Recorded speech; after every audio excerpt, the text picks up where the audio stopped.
Bonjour à tous. Bonjour. Ça fait longtemps qu'on ne se voit pas. Hein? Ça fait 3 sabbats à peu près que je n'étais pas là. Et aujourd'hui, je fais la prédication et je suis content de vous voir aujourd'hui en étudier la parole de Dieu. Est-ce que c'est possible, Gaëlle? Tu peux afficher? Voilà. Quand on fait la prédication, c'est quelque chose de vraiment dur. Je ne sais pas si vous avez déjà préparé une prédication, mais c'est quelque chose de dur. Quel est le thème que nous allons aborder? Ça, c'est dur de trouver ça. Aujourd'hui, nous allons prendre, voilà le thème que nous allons voir ensemble, la confiance en Dieu. La confiance en Dieu. J'aimerais poser une question. Je ne sais pas si vous arrivez à me répondre. Après, je vais désigner une personne. Hein. Pourriez-vous me dire combien de nombre de témoignages que vous avez entendus depuis que vous connaissez Dieu? Il y a combien? Est-ce que quelqu'un qui peut me dire un chiffre? Voilà, Bérine, j'ai 100, j'ai 200, j'ai 300. Le témoignage que j'ai entendu concernant Dieu. Dis-moi, est-ce que quelqu'un parmi nous qui peut lever la main, me donner la réponse? Est-ce que c'est beaucoup? Hein? C'est beaucoup. Sur certains, notre réponse, ma réponse, votre réponse, c'est beaucoup. C'est pour cela que chacun parmi nous, on n'arrive pas à compter. Si juste je parlais, juste que ici, à l'église Épinal, sur certains aussi, que vous n'arrivez pas à me donner un chiffre exact, que le nombre de témoignages en disant que Dieu, il est plus fort, Dieu, il est tout-puissant, Dieu est amour, Dieu est miséricordieux. Il y en a plein. On a entendu ça. J'ai sorti une famille adventiste, chrétien. Donc, depuis qu'à l'âge de, je sais pas, 3 ans ou 2 ans, j'ai déjà entendu le témoignage à l'école du sabbat, au GIA, à l'école, surtout à Madagascar. Je parle de ça parce que j'ai vécu beaucoup. Si vous allez en taxi ou dans le bus ou dans la rue, que chant spirituel. Que le chant spirituel. En bus commun, musique, chant spirituel. Donc, il y a toujours témoignage à écouter. Mais je me suis posé la question, justement, quand j'ai réfléchi ça, je me suis posé la question, est-ce que ce n'est pas assez pour moi d'avoir une confiance en tout entière en Dieu, tout ce que les témoignages que j'ai entendus? Dis-moi la vérité. Dis-moi, je voulais attendre la réponse. Pourquoi je n'ai pas la confiance entière en Dieu? Il y a plus de 1000 de confiance, de témoignages que j'ai entendus. Mais pourquoi j'ai toujours un doute? La confiance en Dieu. Le pub, vous voyez le pub à la télé, par exemple, un pub de, je ne sais pas, ou caméra, ou un appareil photo, ou tablette, ou téléphone. C'est quelque chose qui m'étonne. Une fois, 2 fois, il y a votre copain ou copine ou votre collègue achète 3 fois, ça y est, vous avez confiance tout entière. Ah, ça c'est meilleur. Ça c'est le meilleur. Vous avez tout de suite confiance. Est-ce que c'est vrai ou c'est pas vrai? Hein? Tout de suite, il y a publicité à la télé. Voilà, il y a une, je sais pas, il y a une machine à laver. Ça c'est le meilleur. Or, que témoignage 2 fois ou 3 fois, ça suffit. 100%. C'est confiance à ça. Mais alors, avec Dieu, vous n'arrivez pas à compter, mais vous n'avez pas confiance tout entière avec Dieu. Pourquoi? Peut-être vous allez me dire, arrête Bérine, moi j'ai confiance tout à fait. J'ai confiance en Dieu. Nous allons regarder, je vais faire une illustration vraie une illustration, un dessin. Vous voyez, et monsieur, il fait quoi, les enfants? Hein? Voilà, sur une corde. Je vais vous raconter une histoire à ce monsieur. C'est pas ce monsieur, mais bon, j'ai essayé de trouver dans le Internet. Hein. Le monsieur, il a fait un spectacle. Il arrive à marcher sur le corde. J'ai déjà essayé une fois. Hein. Quand j'étais petit, j'ai déjà essayé parce qu'il m'a fait, il a fait une heure et puis j'ai essayé et j'ai fait tomber. Après, aller, retour. Juste à marcher. Changer un petit geste. Danser. Il arrive à danser, en même temps tourner à gauche, à droite. Ensuite, il arrive à faire dormir. Plein de gestes à faire sur le corde. Et dernier spectacle qu'il a fait, il a pris une brouette. Et le brouette, il a marché avec une brouette sur une corde. Voilà. Et tout d'un coup, un spectateur juste devant, il a rapproché à monsieur. Monsieur, viens.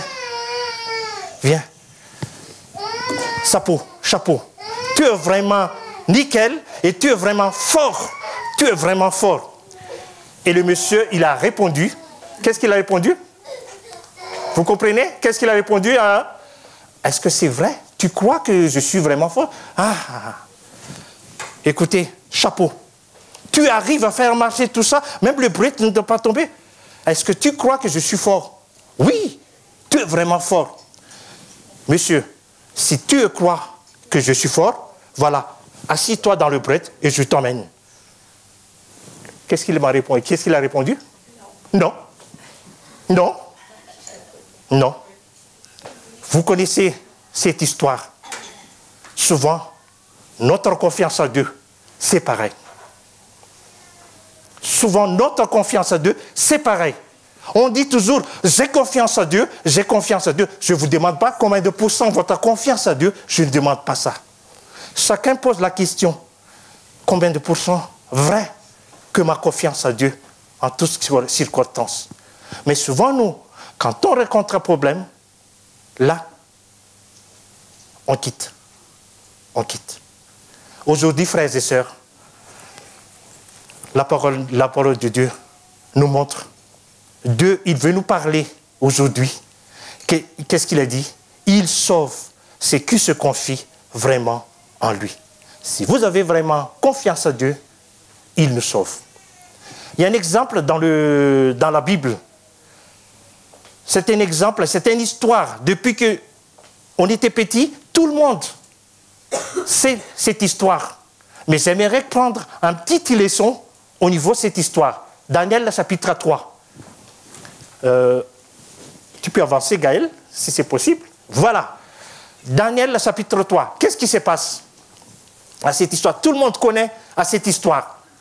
Qu'est-ce qu'il a fait, le roi Nebuchadnezzar?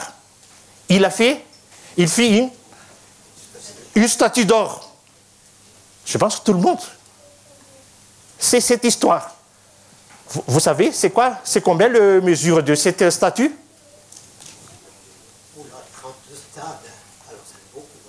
C'est combien? C'est mentionné dans le Daniel 3, hein? Premier verset 1 et 2. Combien de coudées? 60 coudées, à peu près 30 mètres de long. Et puis, combien de largeur? 6 coudées, à peu près, c'est 3 mètres de large. C'est vraiment grand. Alors, qu'est-ce qu'il a fait, le roi Nebuchadnezzar? Il veut montrer à tout le monde que je suis vraiment fort, je suis vraiment puissant. Qu'est-ce qu'il a fait? Il a fait. J'essaie de raccourcir l'histoire. Hein. Il a fait. Voilà. Réunir tous les représentants de son administration, le chef de province, son empire. Allez, venez. Tous ceux qui sont au placé, venez. Voilà. J'ai fait ça. Qu'est-ce qu'on va faire? Vous pouvez sortir un dédicace. Quelle est le dédicace que Daniel a fait? Non, c'est Nebuchadnezzar, le roi Nebuchadnezzar. Dans le verset 5 et 6, il se dit, j'essaie de raccourcir, je m'excuse, hein, parce que le temps passe. Lorsque vous entendrez le son de l'orchestre, vous vous prosternez et vous adorez la statue d'or. Et si quelqu'un ne se prosterne pas et n'adore pas la statue, il sera tout de suite jeté au feu pour être brûlé vif. Voilà la loi de Nebuchadnezzar. Voilà, ça y est, c'est fait. Est-ce que vous attendez la musique? Tout le monde prosterné devant. C'est quelqu'un qui ne veut pas, c'est quelqu'un qui ne fait pas. Tout de suite où? Dans le fournaise. C'est le roi qui parle. Ce n'est pas un homme normal, mais c'est vraiment le roi, tout le puissant, qui parle maintenant. Alors, allez, l'instrument retentit, résonné, tout le monde prosterné. Il y a combien de personnes qui ne veulent pas? Il y a 3 Juifs qui ne veulent pas. Ils restent debout. C'est qui? C'est qui le nom? Merci. Sadak, Meshach, Abednego. Ils ne veulent pas prosterner devant le statut. Oh, le Chaldien, il voit. Mais pourquoi les 3 ne veulent pas prosterner devant le statut de le roi Nebuchadnezzar? Tout de suite, il a parlé. Roi, mais vous avez donné un ordre. Votre ordre, c'est ça. Si quelqu'un ne veut pas prosterner ça, allez tout de suite à la fournaise. Qu'est-ce qu'il a fait la réaction du roi? En plus, ils étaient dans le gouvernement. Ils étaient tout proche de... C'est pas loin. C'est qui? Sadak, Meshach, Abednego. Alors, le roi dit, attendez, je veux voir. Je vais tenter une chance. Écoutez, venez vous 3. Vous avez bien entendu, c'est ce que vous dites. Allez, prosternez, si vous ne faites pas ça, écoutez, tout de suite, vous 3, à la fournaise. Sadak, Meshach, Abednego, il sait bien que la loi de Nebuchadnezzar, c'est vraiment dur, c'est vraiment, ne joue pas. S'ils ne prosternent pas, tout de suite, c'est en fournaise. Ils ne savent pas, ils savent bien, les 3. Ils ont bien su que s'ils ne suivent la loi, tout de suite, fournaise, dans le fournaise. Mais par contre, pour les 3 Juifs, c'est important, c'est la loi de Dieu. Dans l'Exode chapitre 20, verset 3, en disant, « Tu n'auras pas d'autre Dieu devant ma face. » Ça, c'est meilleur dans leur tête. Même c'est grand, même c'est tout puissant, la loi de Nebuchadnezzar, mais pour les 3, Sadak, Meshach, Abednego, leur tête, tu n'auras pas d'autre Dieu devant ma face. Alors, ils ont refusé, non. Alors, Nebuchadnezzar posait la question, alors, vous 3, dans le verset 16 et 17 et 18, qu'est-ce qu'il a dit? Sadak et Meshach, Abednego répliquèrent au roi de Nebuchadnezzar, nous n'avons pas besoin de te répondre là-dessus. Non, ce n'est pas la peine, roi Nebuchadnezzar, ce n'est pas la peine de te répondre. Voici notre Dieu que nous servons, peut nous délivrer de la fournaise ardente, et il nous délivrera de ta main, roi. Sinon, sachez au roi que nous ne servirons pas, je répète, au roi, que nous ne servirons pas tes dieux, que nous n'adorons pas la statue d'or que tu as levée. C'est ça la réponse. Frères et sœurs, est-ce que nous arrivons à répondre devant un problème, une pression comme ça, devant quelqu'un, devant de notre statut? On verra ça après. Mais c'est ça la réponse de Sadak, Meshach, Abednego. Peut-être vous allez me dire, Bérine, mais ça ne me concerne pas cette histoire. Ça, c'est une histoire ancienne, ça. Il n'y a pas de statut. Nous, on n'a jamais posterné statut. S'il y a de statut là, non, non, non. Je vais à l'église, moi. Frères et sœurs, c'est pas loin. Ce n'est pas les statuts maintenant. Ce n'est pas le statut de 60, le 30 mètres de long et 3 mètres de large. Il y a plein d'idolâtries autour de nous. Il y a plein. Il y a plein d'idolâtries. Nous ne savons pas. Et Satan, il fait tous les moyens pour que nous puissions procéder devant toutes les idolâtries devant nous. Oui, Gaël, si c'est possible. Voilà. La définition d'idolâtrie. C'est un théologien, tous les théologiens, ils sont tous accordés la définition idolâtrie. Idolâtrie consiste à élever une chose, je répète, une chose, ou une personne à la première place dans notre vie, à la place de Dieu. Ça, c'est ce qu'on appelle idolâtrie. Ce n'est pas le statut, grand statut, 30 mètres, 3 mètres de large, non. Mais maintenant, l'idolâtrie consiste à élever une chose ou une personne à la première place dans notre vie, à la place de Dieu. Frères et sœurs, je vous dis, peut-être nous savons, mais j'aimerais rappeler aujourd'hui, et Dieu veut nous rappeler, parce qu'il y a plein Satan, il fait tous les moyens pour que nous puissions prosterner son statut. Je commence. L'argent. Qui n'a pas de l'argent? Chacun a de l'argent. Mais juste le nombre, c'est pas pareil. C'est pas mal l'argent. Tout le monde en a besoin de l'argent. Mais si vous aimez plus que Dieu, ça devient de l'idolâtrie, frères et sœurs. Ça devient de l'idolâtrie. Ça. Notre intelligence, souvent nous, on pense toujours, je suis intelligent, je suis intellectuel. J'imaginais le philosophe, tout ça, regardez tous ceux qui sont savants, ils ne croient pas en Dieu, parce qu'ils sont tous pensés à leur intellectuel. Et l'homme. Je peux voir le... Voilà. Vous allez essayer de lire. C'est ce qu'ils ont écrit. Vous avez tous vu? Ou je voulais que je lise? Voilà. Une partie en retard au travail. Comment les gestes de la personne? Hein? Il court, voilà. Je suis en retard au travail, allez, je cours. Mais là, je suis très en retard à l'église. C'est pas grave. C'est pas grave. Doucement. À la position, ça veut dire qu'avec l'homme, j'ai peur. Mais avec Dieu, je n'ai pas peur. Il n'y a pas de souci. Vous mettez la place de Dieu en deuxième. Tout ça, frères et sœurs, vous imaginez, c'est idolâtrie dans notre vie. Si vous pensez ça, vous mettez la deuxième partie, la place de Dieu, en deuxième. Quand on rentre à l'église, je m'excuse, hein, je ne cible pas à tout le monde, mais juste je vais dire où on est où notre confiance. C'est pour cela que notre confiance, ce n'est pas 100% parce qu'il y a idolâtrie. Nous, on prie à côté. À l'église, c'est mentionné, pas de portable.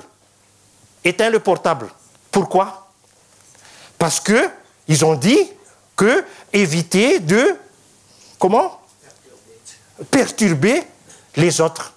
Mais imaginons, ça, c'est perturber les autres. Est-ce que ça ne perturbe pas Dieu? Vous faites quoi ici à l'église? On fait quoi ici? C'est la communication avec Dieu. Imaginez que notre portable sonne là, ça perturbe déjà notre communication avec Dieu. Et ça devient de l'idolâtrie pour nous. Tout de suite, on sort. Mais par contre, nous, quand on part dans une de nous, on dit attention, éteins le portable, etc. Je ne suis pas personne, hein. Mais juste, je parle en généralité. C'est pour cela que je vous dis, c'est combien votre confiance. Si vous savez que ce n'est pas 100% votre confiance, regardez à côté. J'ai une idolâtrie. 20%, 10% qui manque. C'est pour cela que je n'ai pas 100% à Dieu. Regardez. Loisir. Je suis fan de Johnny Hallyday. J'ai regardé à la télé. Je suis fan de Johnny Hallyday. Donc, qu'est-ce qu'ils ont fait? Tout. Il y a plein de chapeaux, il y a plein de toits, il y a plein de... Tous les vêtements de Johnny Hallyday, même ça coûte cher, on l'achète. Il est où la confiance à Dieu? Parce que je considère, voilà. Le jeu des enfants, souvent, je trie. C'est ce que le jouet pour les enfants, et surtout Amiel quand il était petit. Attention, je suis Spider-Man. Déjà, le petit, je suis l'héros. Déjà, mettre dans la tête de les enfants pour éviter la confiance de Dieu. Tout ça, c'est idolâtrie autour de nous. Il y en a plein de choses. La télévision, dès qu'on rentre à la maison, hop, hop, allumer la télé. Je ne vous dis pas qu'il ne faut pas regarder la télé. Hein. Je ne vous dis pas que c'est moche la télé, mais c'est pas mal la télé. On a besoin de la télé, toutes les informations. Mais d'abord, la place de Dieu avant que vous utilisiez la télévision et les portables. Je reviens vers ça. J'ai une collègue. Si elle n'a pas de téléphone, elle va mourir. Tu sais bien, Bérim, ça c'est ma vie. Ah bon?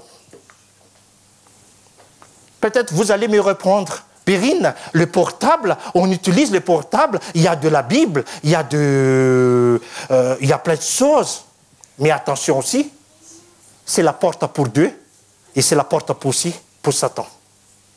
Il y a deux portes, le portable. On a besoin du portable, on a besoin de communication, c'est très bien. Mais faites attention au niveau de ça, surtout pour les jeunes, surtout pour le parent peut-être. Mais ça, c'est une idolâtrie, ça nous diminue notre confiance en Dieu.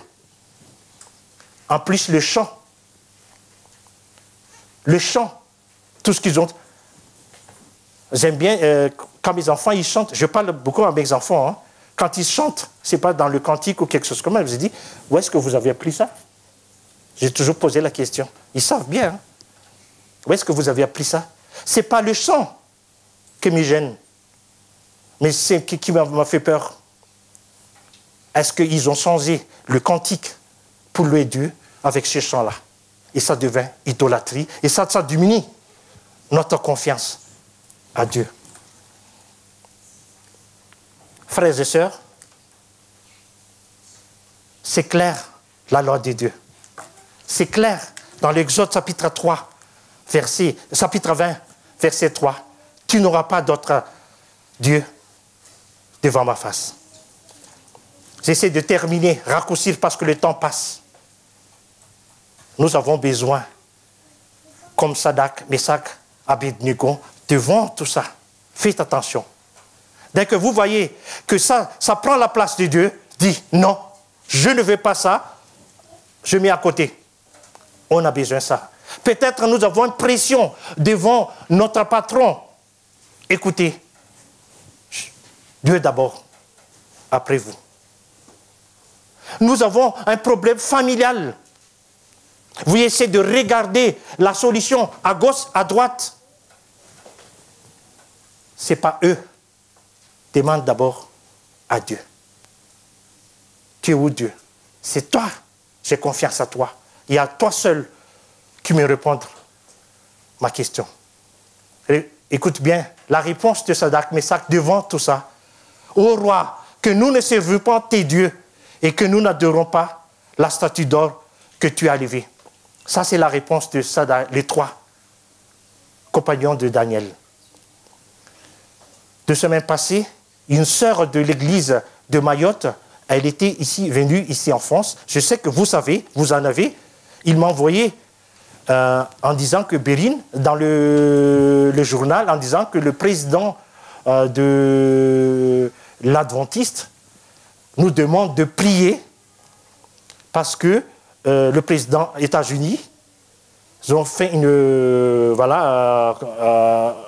comment sortir la loi avec le pape, le président catholique, pour la loi du dimanche. Vous avez tous entendu au niveau de ça. Il nous a demandé de prier. Frères et sœurs, quand est-ce qu'on a besoin de Sadak, Mesak, Abednego devant la loi? Dès maintenant, régler notre problème. Dès maintenant, est-ce que j'ai une statue quelque part à côté de moi? Est-ce que j'ai une statue qui m'empêche que je n'aurai pas la confiance à 100% en Dieu? Maintenant, c'est le moment que nous allons enlever ça. J'essaie de terminer ma prédication. Vous savez, la promesse de Dieu. Il y a plein de promesses de Dieu. Si nous avons cette confiance, dans Ésaïe chapitre 40, verset 31, qu'est-ce qu'il nous dit? Mais ceux qui se confient en l'Éternel renouvellent leur force. Ils prennent le vol comme les aigles, ils courent, ils ne lâchent point, ils marchent, ils ne se fatiguent point. C'est ça la promesse de Dieu. Je répète. Mais ceux qui se confient en l'Éternel renouvellent leur force. Voilà. Si vous avez confiance en Dieu, voilà. La force. Ensuite, ils prennent le vol comme les aigles. Ils courent, ils ne lâchent point. Vous courez. À l'âge de 13 ans, j'ai déjà participé à une série de marathon. Mais là, ça me coupe ma tête. Hein. Ça, c'est dur. Et là, la promesse de Dieu, vous courez. J'avais fatigué. C'est très bien. Ça, c'est la promesse de Dieu pour nous. Frères et sœurs, le moment, je répète maintenant, en dernière, c'est le moment que nous allons regarder tout ce que l'idolâtrie qui nous empêche d'avoir la confiance en Dieu. Question. Voilà, jamais laissé tout seul. Pourquoi nous n'avons pas de confiance en Dieu? Frères et sœurs, mettez tous notre confiance tout entière à Dieu. C'est là le moment que vous allez choisir maintenant. Qu'est-ce que vous le continuez? Vous continuez à choisir à Dieu ou vous continuez à choisir votre argent? Vous continuez à choisir à Dieu ou vous continuez à choisir l'homme? C'est le moment de choisir maintenant. J'aimerais, nous allons prêter la réponse de Josué à l'époque. Josué chapitre 24, verset 15. Qu'est-ce qu'il a dit? Quand il a dit qu'on te demande de choisir. Josué chapitre 24, verset 15. Qu'est-ce qu'il a dit? Et si vous ne trouvez... J'aimerais lire la lecture. Si vous ne trouvez pas bon de servir à l'Éternel, choisissez aujourd'hui qui vous voulez servir. Vous voulez servir la télé? Vous voulez servir le téléphone? Choisissez maintenant. Vous voulez servir le loisir? Vous voulez servir votre travail? Choisissez maintenant. Ou le Dieu qui servait vos pères au-delà du fleuve, ou le Dieu des Amoréens dans le pays lequel vous habitez. Moi et ma femme, moi et ma maison, nous servirons l'Éternel. C'est mes souhaits à chacun, à chacune, aujourd'hui. Choisissez. Mettez tous la confiance à Dieu en disant, moi et ma maison, nous servirons l'Éternel. Que Dieu vous bénisse. Amen.